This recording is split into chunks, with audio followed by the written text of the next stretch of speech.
Olá, nós estamos aqui novamente para continuar aí no nosso tempo de meditação na Palavra de Deus, né? Meu nome é Edmilson, para quem não me conhece, né? Se você ainda não é inscrito aqui no meu humilde canal, que tem poucas pessoas, eu convido você desde já a se inscrever, né? Se puder compartilhar aí essas mensagens nos grupos de família, para divulgar também, eu sou muito grato, tá? Eu tenho compartilhado aqui alguns momentos de reflexão, de leitura da Palavra de Deus. No começo, para quem vê os livros anteriores, eu costumava ler o texto inteiro, né? Mas daí fica cansativo, não é a ideia que eu leia. Eu li esse capítulo, meu devocional pessoal, né? Tirando lições para mim. E daí eu partilho com você o que eu, né?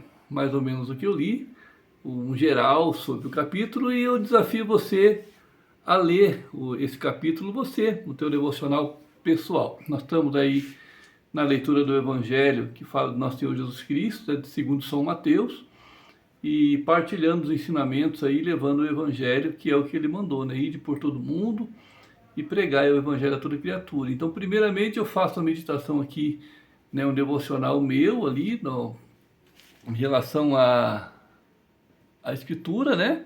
Aquilo que Deus fala comigo. E depois eu partilho algumas impressões minhas e desafio você a ler capítulo 13, né? Faça a sua oração e leia com calma, anotando. Nem tudo a gente entende na hora, né? Tem coisa que a gente não tem toda a compreensão, mas eu acho que só a leitura em si já nos torna forte. Ainda que a gente não entenda tudo na hora, né? E às vezes a gente entende algo assim que se aplica numa parte da nossa vida e às vezes em outro momento Deus nos dá uma clareza diferente. A história é a história da Bíblia, né? Isso não tem nem o que tirar nem pôr. É a história, existe um enredo, existe algo a ser contado. Tem o texto, né, o que é o texto seco. Mas Deus, ele trabalha com a palavra de Deus de acordo com as necessidades nossas. No dia a dia ele penetra. E às vezes o Senhor torna ela viva, desculpa, para te fortalecer e te dar a direção na vida. Esse capítulo 13 aqui de São Mateus, ele vai falar das parábolas, né? As parábolas dos semeadores. Ele começa aqui falando de parábolas a respeito do reino dos céus. Praticamente todo o texto é sobre parábolas. Primeiro aqui ele fala sobre a parábola do semeador. A palavra do semeador, ele fala sobre a semeadura em diversas terras, né? E que cai. Eu vou ler esse aqui, não vou ler todo o texto, que é longo, não, mas eu vou ler esse aqui, que é só um pedacinho do que é o início das parábolas aqui do texto de São Mateus capítulo 13, né? Naquele mesmo dia, Jesus saiu de casa e foi para a beira do lago da Galileia. Sentou-se ali e começou a ensinar. A multidão começou a ensinar, a multidão que se juntou em volta dele era tão grande que ele entrou num barco e sentou-se e o povo ficou em pé na praia. Jesus usou a parábola para ensinar muitas coisas. Ele disse: escutem, certo homem saiu para semear. Quando estava espalhando a semente, algumas caíram na beira do caminho e os passarinhos comeram tudo. Outra parte caiu num lugar onde havia muitas pedras e pouca terra. As sementes brotaram logo, porque a terra não era funda. Mas quando o sol apareceu, queimou as plantas e elas secaram porque não tinham raízes. Outras sementes caíram no meio de espinhos que cresceram e sufocaram as plantas. Mas as sementes que caíram em terra boa produziram, né, a base de 100, de 60 e de 30 grãos por um. E Jesus terminou dizendo: se vocês têm ouvido para ouvir, então ouçam, né? Aí depois, na sequência, ele explica a parábola, né, sobre as diversas sementes que caem em vários corações, umas dão mais frutos, outras dão menos. Depois ele vai falar sobre a parábola do joio, né? Ele vai falar que os trigos e os joios são semeados juntos e que vão crescer junto. Então, às vezes a gente está, né, em algum lugar e fala, poxa, por que tanta injustiça, o fulano isso e aquilo, por que que não fazem nada, né? Eu acho que a gente tem que tomar cuidado e pedir a Deus e se consagrar para que a gente não seja o joio, se preocupar com a gente mesmo, né? Porque se o joio vai estar no meio do trigo, nem tudo vai ser justo. Ainda no meio da comunidade cristã vai ter semente do inimigo. Esse lê depois, né, na íntegra, né? E aí vai falar sobre a semente da mostarda, que é pequenininha, né? No entanto se torna a maior de todas. Assim também, né, é o reino dos céus, que é pequeno, mas vai crescer. Depois ele vai falar a parábola do fermento, né? Ele fala por quê, depois vai explicar a parábola do joio, né? Na sequência. Depois ele vai falar sobre o tesouro escondido, que o reino dos céus é igual a alguém que encontra um tesouro, ele vai e vende tudo, né? E se aposta no reino dos céus. E, né, sobre a pérola de grande valor, né? Aí ele fala sobre a rede também, né? Que o reino dos céus é como uma rede que é jogada, né? Que vem de todo tipo de peixe na sequência, é outra parábola. Depois da verdadeira, a verdades novas e velhos, é outra parábola. Enfim, daí ele vai falar assim, né? O pessoal falava assim, encerrando aqui o último capítulo, eu vou ler o finalzinho, né? O finalzinho. Quando Jesus acabou de contar essas parábolas, saiu dali e voltou para a cidade de Nazaré, onde ele tinha morado. Ele ensinava na sinagoga e os que o ouviram ficaram admirados, perguntando: de onde vem a sabedoria dele e o poder que ele tem para fazer milagres? Pois acaso ele não é o filho do caipira, né? Ali a tradução na linguagem de hoje, ela usa bem, né? A pessoa lá carpinteiro. A sua mãe não é Maria? Ele não é irmão de Tiago, José, Simão e de Judas? Todas as suas irmãs não moram aqui? De onde é que se consegue,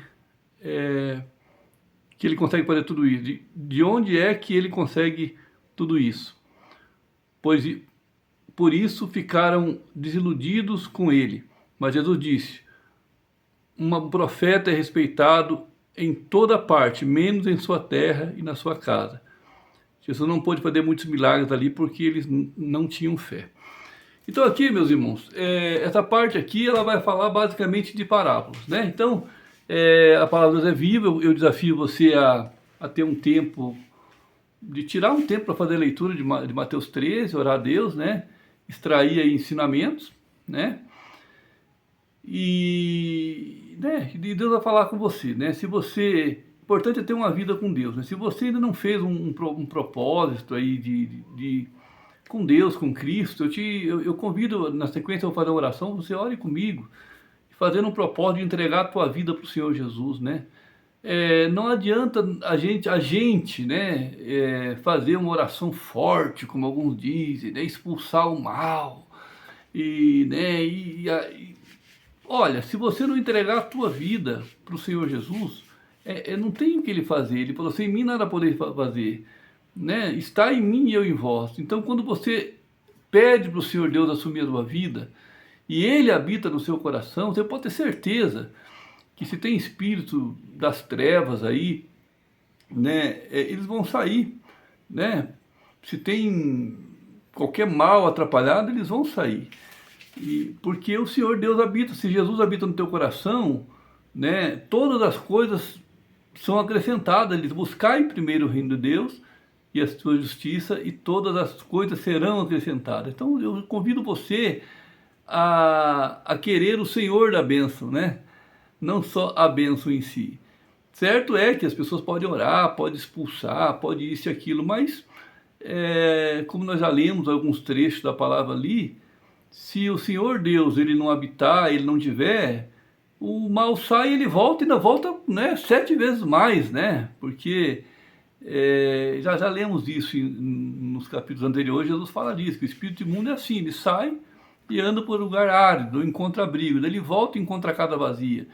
Então o que eu te convido? A fazer essa oração comigo, entregar a sua vida para Jesus. A palavra de Deus fala assim, aquele que a salvação, ela basicamente inicia. Jesus é o caminho, a verdade e a vida, e ele é a porta, né? Então a salvação começa basicamente por você crer que Jesus é o Filho de Deus, né? E que o Senhor Deus o ressuscitou dos mortos. Então eu peço que você faça essa oração comigo assim. Se você sentir, coloca a mão no seu coração e fala assim: Senhor, Senhor Jesus, eu creio que Tu és o Filho de Deus. No meu coração eu creio que Deus o ressuscitou dos mortos. Eu te convido a habitar no meu coração e que afaste de mim todo mal e que a minha vida seja para Ti e as Tuas bênçãos me acompanhem, principalmente a vida eterna após essa vida, que é o motivo maior.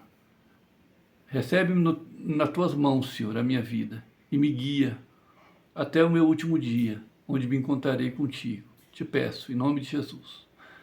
Amém, amém. Se você fez a oração, convido você a andar com Cristo, convido você a continuar a leitura aí da Palavra de Deus, convido você a encontrar uma comunidade cristã, uma igreja organizada, né?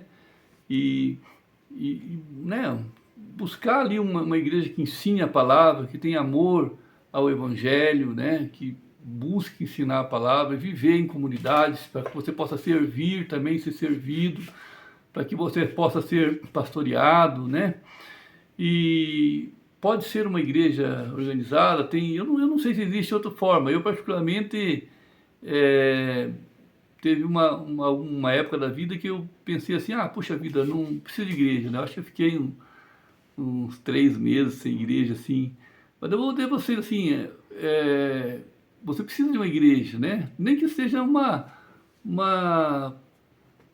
comunidade de irmão, de repente, né? Eu não conheço, mas de repente um lugar que tem que ter um lugar para te reunir. Eu acho que as igrejas organizadas, elas são melhores, né? Com todas as imperfeições que possa haver, é melhor você ir lá adorar, louvar a Deus, né? De uma forma organizada, poder servir, levar as crianças, levar a família. Se você não tem uma igreja, tem uma comunidade mais informal, que se reúne esporadicamente aqui e ali, fica mais difícil controlar, né? Fica mais enfim, não sei se funciona, né? Se alguém conhecer aí algum tipo me coloca nos comentários aí que se existe alguma organização assim que eu até quero conhecer também, mas eu não conheço. Eu acho que pelo menos eu vou numa igreja, minha família sempre fomos, né? Eu fiz uma decisão por Cristo quando eu tinha 15 anos, então fazem 39 anos que eu me decidi por Cristo. E graças a Deus, né, um dia eu vou contar meu testemunho com mais calma. Eu não sou perfeito ainda, mas eu tenho sido buscado, Deus já me livrou de muita coisa, né? Tenho uma saúde hoje muito boa, né? Na época tivesse seguido aquela vida, né, que estava fumando, bebendo, né? E indo por tanto caminho ruim, talvez não teria a saúde que eu tenho hoje. Não tenho, eu estou com 54 anos, não tenho nenhum problema de saúde, graças a Deus. Todos os exames, né, periódicos feitos, né? Então, eu te convido a encontrar uma comunidade, né? Se alguém quiser, a igreja que eu vou atualmente, se você é aqui de Curitiba, é a primeira igreja batista de Curitiba, né? A igreja que eu vou, se você quiser ir, tem culto nos domingos pela manhã, né, às 9 horas, às 11 horas, tem culto também 19 horas, né, no domingo.